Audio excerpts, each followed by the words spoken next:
Le Sahel est aujourd'hui confronté à de nombreux défis. L'espace sahélo-saharien est devenu un arsenal à ciel ouvert qui alimente le narcoterrorisme.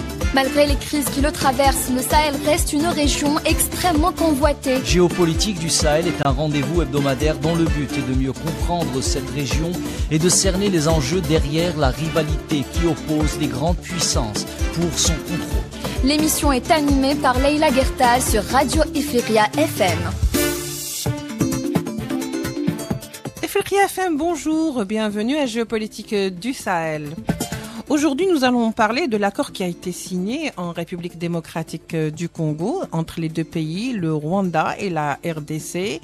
Un accord qui a été salué certes par pas mal de pays qui ont bien sûr applaudi le fait que cessent les fusions de sons entre les deux pays voisins. Mais voilà, peut-être qu'il faut explorer cet accord de plus près. C'est ce que nous tenterons du moins de le faire aujourd'hui avec notre consultant Ifriqiya FM, Abdelkader Soufi, et voir si cet accord règle vraiment tout. Tout de suite, les développements.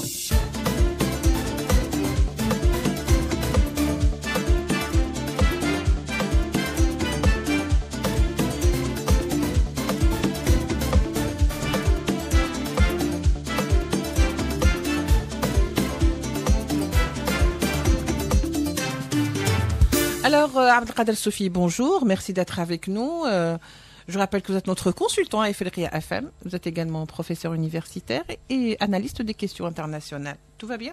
Oui, ça va très bien, merci, bonjour. Très bien. Alors, c'est vrai que depuis la semaine dernière, et voire même 2 semaines en arrière, on ne parlait plus que de l'accord qui a été conclu entre la République démocratique du Congo, bien sûr le Rwanda, et bien sûr cet accord, ou si vous voulez, ce cessez-le-feu a été vraiment salué par pas mal de pays, et c'est tout à fait normal, c'est de bonne guerre, parce que personne ne voudrait voir le supplice des populations se prolonger, sauf que peut-être il faudrait un petit peu jeter un œil de près sur cet accord, ce que stipulent les clauses et ce que dit cet accord. Est-ce que cet accord règle finalement tout?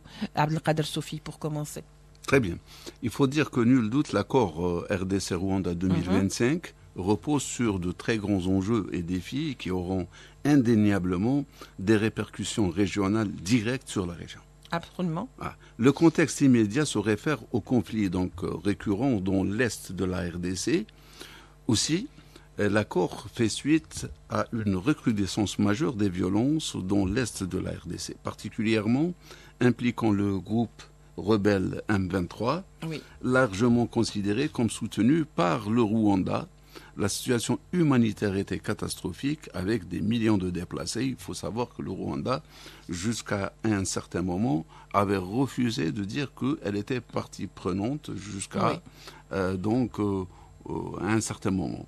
Cette crise jusqu'à récemment, c'est-à-dire bien sûr. Cette crise commençait déjà à faire l'objet de pressions internationales accrues, notamment de la part des États-Unis, sous la nouvelle administration, qui, bien sûr celle de Trump, qui ont fait de cette crise une priorité régionale, exerçant une pression diplomatique et économique intense sur Kigali. Menace donc de sanctions ciblées, révision de l'aide, et Kinshasa aussi, poussée à plus de gouvernance dans l'Est. Il faut rappeler, s'il le faut, que l'échec des initiatives précédentes, le processus de Nairobi, Luanda, et le coût humain et économique exorbitant du conflit ont créé une fenêtre d'opportunité pour une médiation plus musclée. Celle américaine, hein? Absolument. Oui. On va voir d'ailleurs pourquoi. D'ailleurs, parce que ce sont les enjeux géostratégiques. Les enjeux géostratégiques sont monstres. Et la lutte d'influence dans les grands lacs fait rage. C'est vrai que là, vous ne pouvez pas quand même rentrer dans le vif du sujet comme ça, parce que moi, je me dis, pourquoi ne pas avoir, par exemple, accepté la proposition de paix qui a été faite par le Togo, celle qui a été faite par des pairs africains, et du jour au lendemain, on se réveille avec une proposition américaine, et tous les conflits, ou si vous voulez, tous les points de discorde ont été aplanés. C'est quand même un peu bizarre. Là, je vous laisse continuer, parce que je vous voyais venir sur la question de cet accord signé sous Bien sûr, parce que cette région, elle est elle est extrêmement riche. C'est vrai, c'est vrai. Et donc les enjeux géostratégiques, j'ai dit, sont monstres. Et la lutte d'influence dans la région des Grands Lacs fait rage. Et l'accord qui vient à point est une victoire pour la diplomatie américaine qui cherche à se positionner et contrer l'influence croissante des puissances émergentes comme la Chine et la Russie. Washington veut affirmer son rôle d'abord d'arbitre régional et surtout asseoir sa domination. Et vous avez vu que Donald Trump est en train d'exercer des pressions et d'attaquer d'une façon directe en Afrique. Notamment, nous avons vu récemment la réunion avec les présidents africains. Il rentre de plein pied en Afrique. Très bien. Donc, par cet engagement dans le conflit de Kigali, justifie ses interventions par la nécessité de protéger sa frontière contre les FDLR. Oui. Voilà. Soi-disant, c'est pas soi-disant, qui viendraient du Rwanda. Voilà, c'est les rebelles Hutus rwandais, hostiles et basés en RDC. Et de sécuriser les minorités tutsis congolaises. Pour le Rwanda, non, l'accord doit fournir des garanties tangibles sur le point. D'ailleurs, de son côté, la RDC ne résine sur aucun moyen pour sa souveraineté, l'intégrité de son territoire, car elle pense que le fait que le Rwanda s'est mis d'une façon musclée et directe dans l'est du Congo, donc c'est une violation. Pour Kinshasa, l'enjeu principal est la fin définitive du soutien rwandais aux groupes armés et le rétablissement de son autorité sur l'Est. Parce que l'Est, il n'est plus sous l'autorité. Et en plus, vous savez, la partie centre, qui est très boisée, qui est forestière, elle échappe elle aussi, donc à tout. On contrôle même des autorités, parce qu'il est très difficile, vu qu'il y a beaucoup de groupes rebelles qui prolifèrent là-bas. Très bien. Donc, il est établi pour la RDC que l'accord doit marquer une reconnaissance par le Rwanda de ses frontières. Et le conflit, donc, RDC-Rwanda, est une menace permanente à la sécurité régionale et empoisonne toute la région, l'Ouganda, le Burundi, la Tanzanie. Oui, il se répercute parce qu'il y a des déplacés, c'est tout à fait normal. La Tanzanie qui est impliquée à divers degrés, et donc le flux des réfugiés, le trafic des transfrontaliers, donc une paix même durable. Les groupes rebelles, faut le dire, circulent. Donc tout le monde chercherait à ce qu'il y ait une paix durable et vitale pour le développement dans cette région de l'Afrique des Grands Lacs. Eh bien justement, tout le monde qui chercherait à ce qu'il y ait une paix durable dans cette région, on sait très bien que ce ne sont pas des facteurs vraiment africains, je dirais, qui sont en train de faire des troubles dans cette région, parce que cette région finalement, pourquoi on se poserait la question, pourquoi ce n'est pas à Kinshasa que ça se passe, pourquoi ce n'est pas par exemple au Rwanda, pourquoi c'est à Goma, à l'est du Kivu, parce qu'on ne sait très bien, peut-être tout à l'heure vous venez de le dire, c'est une région très boisée, donc c'est une sorte de savane finalement, c'est vraiment une forêt imprenable. Et cette région où prolifèrent des groupes armés, de la contrebande, pourrait être finalement un facteur d'enrichissement pour beaucoup de groupes et de multinationales. Il y a même, Sophie, je vous laisse le dire, il y a même des Américains, il y a même des gens qui exploitent les mines, les diamants, les rats. Donc finalement, ça explique pourquoi aujourd'hui, peut-être Trump... est rentré de plein pied dans cette région pour y apporter la paix, parce que pour lui, il est quand même faiseur de paix. Hein. En fait, le problème, vous le touchez du doigt. Il est géoéconomique et il est commercial.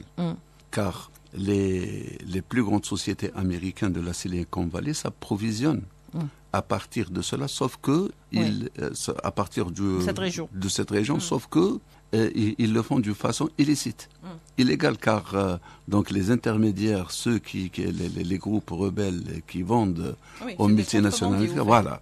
Donc je dis qu'en vérité, ce sont des enjeux géoéconomiques qui ont poussé à l'accord.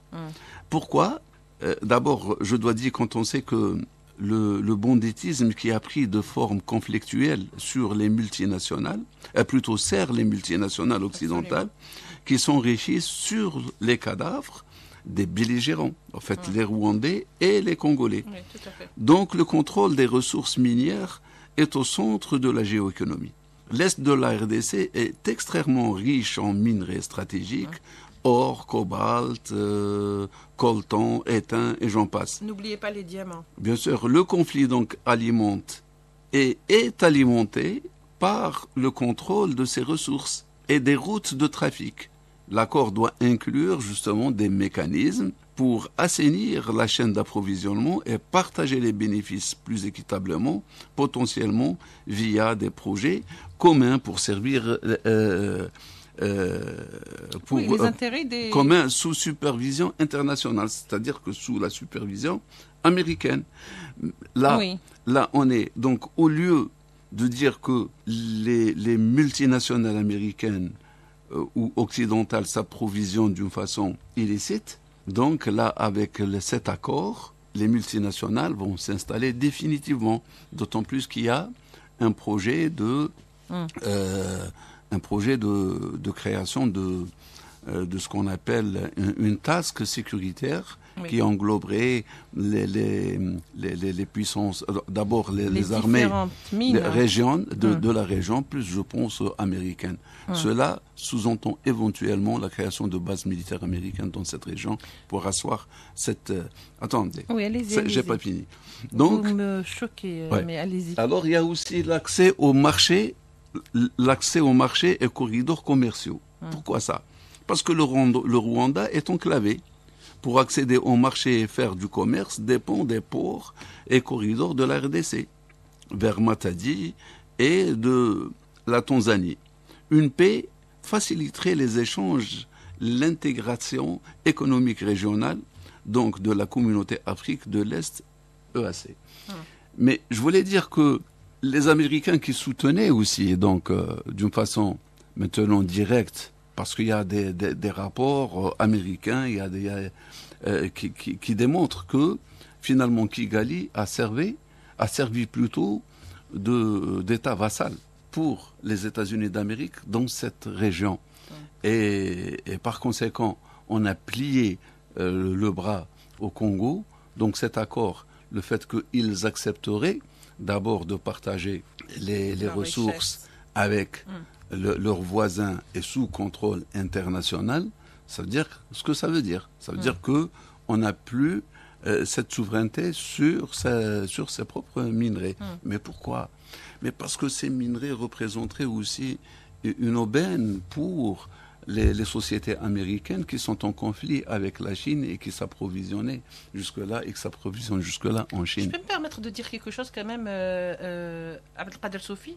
Ça représente une aubaine depuis longtemps. Le problème, c'est que on ne veut pas, en exploitant ces minerais, passer par les autorités de la République démocratique du Congo, mais on veut, comme vous le dites, le faire de manière illicite, parce qu'au fait, c'est ça. On ne paye pas de taxes. On explore, on exploite, mais on ne paye pas de taxes donc aux pays concernés. C'est beaucoup mieux de conserver cette région dans cette instabilité qui permet un petit peu de se remplir les poches. Disons qu'on a aplani ou on a nivelé le terrain. Pour qui? Écoutez, donc nous parlons d'abord des chances de l'application et de la pérennisation du succès de cet accord. Comme ils l'ont appelé succès, pour l'instant. Non, qui reste possible, mais fragile. Voilà. Il est fragile, pourquoi? Parce qu'il y a des obstacles majeurs. Donc il y a une montée croissante au Congo qui refuse ces accords. Mais disons que la médiation et la garantie de cette puissance américaine est considérée comme étant un facteur positif. Parce que c'est la force hégémonique. Et elle est favorisante. Ça veut dire qu'elle est favorisante pour qu'il y ait un climat positif pour les affaires. L'implication directe et continue des États-Unis avec des moyens de pression et de suivi importants est un facteur nouveau et crucial. La création, comme je disais tout à l'heure, d'une task force conjointe avec un mandat fort est un signe positif, mais surtout de la mainmise de l'engagement et de l'implication directe des États-Unis en Afrique. Une première pour l'oncle Sam, qui ne fait plus confiance à la France, qui était l'ancien sous-traitant qui est en déclin. Mais comme je disais, c'est la première fois que les Américains s'impliquent d'une façon directe en Afrique. Oui. Ils ne se sont jamais impliqués politique, parce que l'Afrique, c'était loin pour eux. Ils étaient présents, mais ils ne le montraient pas, non, fait. Leur présence était ce qu'on appelle le contrôle d'arrière. Voilà. Mais ils ne se sont jamais réellement engagés de façon plus aussi claire et directe. Et je voulais parler aussi des pressions ou de la pression régionale et internationale qui est omniprésente.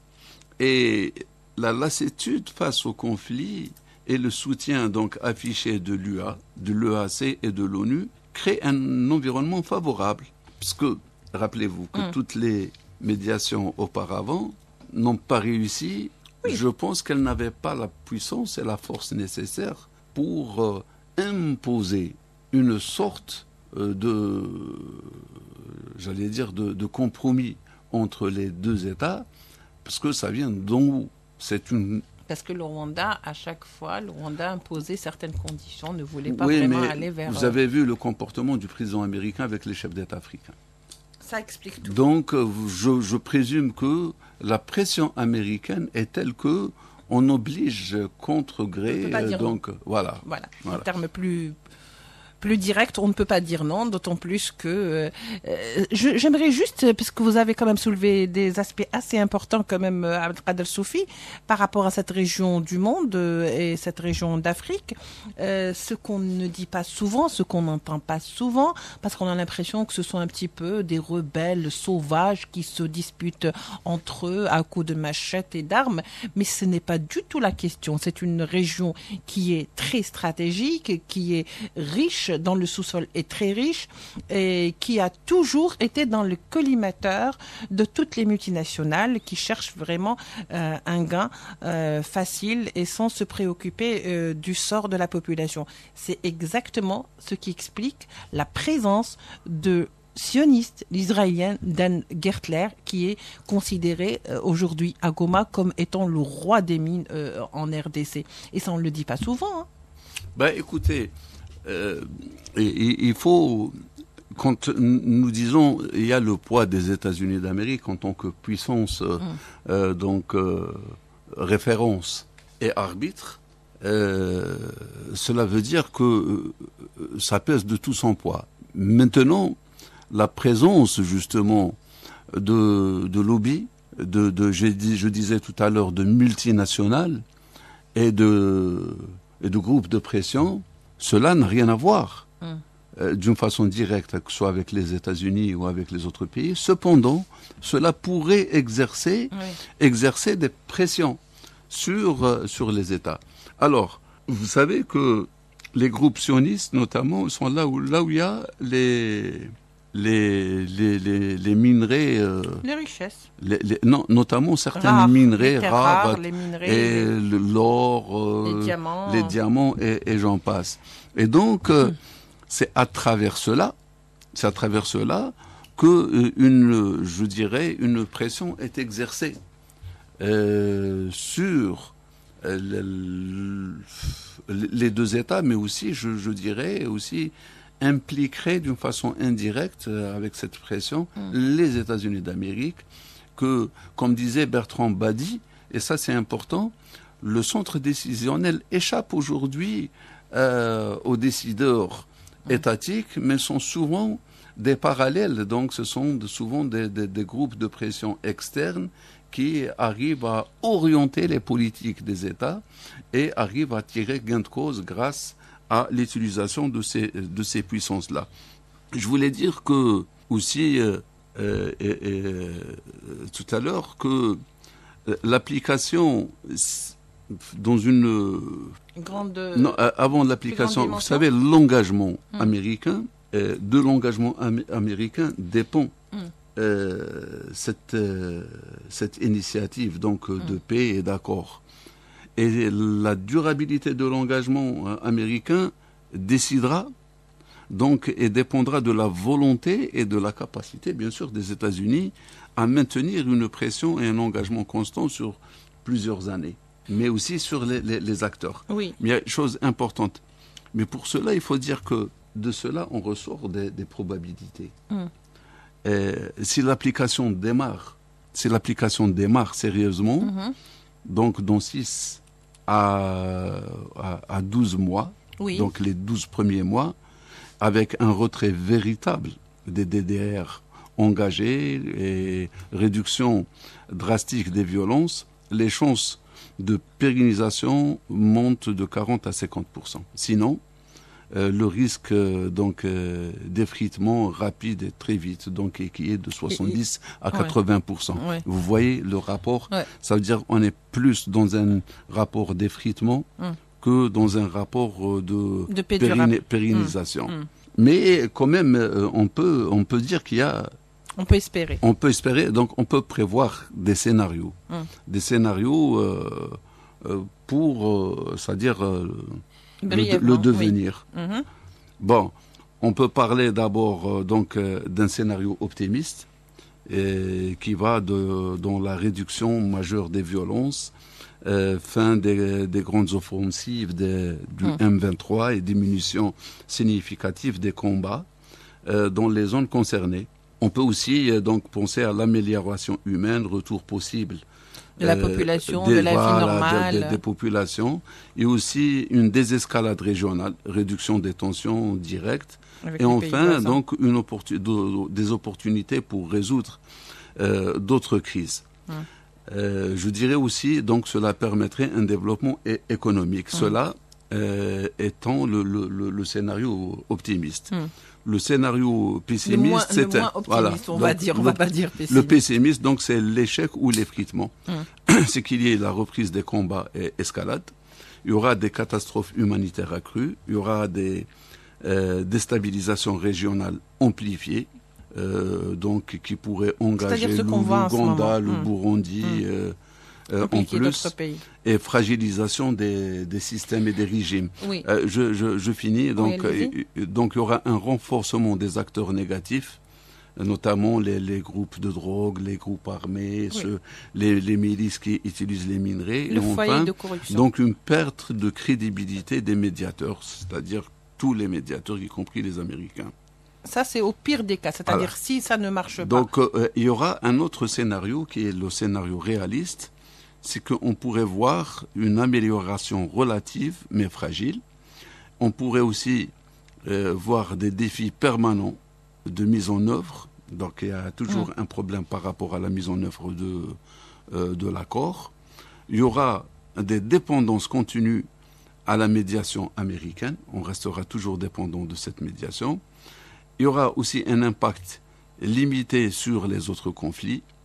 Et par conséquent, donc en définitive, l'accord de Washington de juin 2025 représente une opportunité historique, mais périlleuse. Oui, c'est vrai que c'est périlleux, mais le problème qui se pose aujourd'hui, qu'est-ce qui garantit, comme vous le dites, que cette task force installée par les États-Unis et proposée comme telle par Trump aujourd'hui sera pour, dans un moyen ou long terme, la bienvenue, étant donné que vous avez parlé du M23, et pour que le M23 se retranche donc dans ses casernes, il faut qu'il soit lui aussi bien gratifié. Vous imaginez bien que c'est une question d'argent, ce qui se passe aujourd'hui en République démocratique du Congo. Et une force ou une task force présente là pour longtemps risque également peut-être d'envenimer une situation de ceux qui sont dans le refus de voir leur richesse pillée alors qu'ils n'en profitent pas. Vous savez, comme je disais dans le dernier scénario, en réalité, la création d'une task force représenterait le pied-à-terre, pour moi, des États-Unis d'Amérique. Voilà. Donc, ça, c'est important. C'est la même mise, hein. Voilà. Ensuite, je disais que au début de l'émission, cette présence met terme à une extension, une escalade des puissances émergentes, notamment la Chine et la Russie, et la meilleure façon de contrôler, c'est d'être présent continuellement. Les conflits, les eaux troubles ont souvent servi justement la mainmise, la maîtrise et l'exploitation des ressources à des prix d'abord pratiquement bas, sinon gratuitement. Oui. Et à titre gracieux. Et donc toutes les zones de conflit aujourd'hui permettent aux multinationales de prendre à titre gracieux ce dont ils ont besoin. Et avec la bonne ou le bon prétexte de la raison, comment on dit, le prétexte sécuritaire. Oui, bien sûr, avec la fragilisation des... Voilà. Donc, un processus vieux comme le monde de Abdelkader Soufi, il n'y a rien de surprenant. Et peut-être juste que c'est peut-être un Trump qui cherche un prix Nobel à tout prix, même si par des moyens, je dirais pour l'instant, assez peu fiables.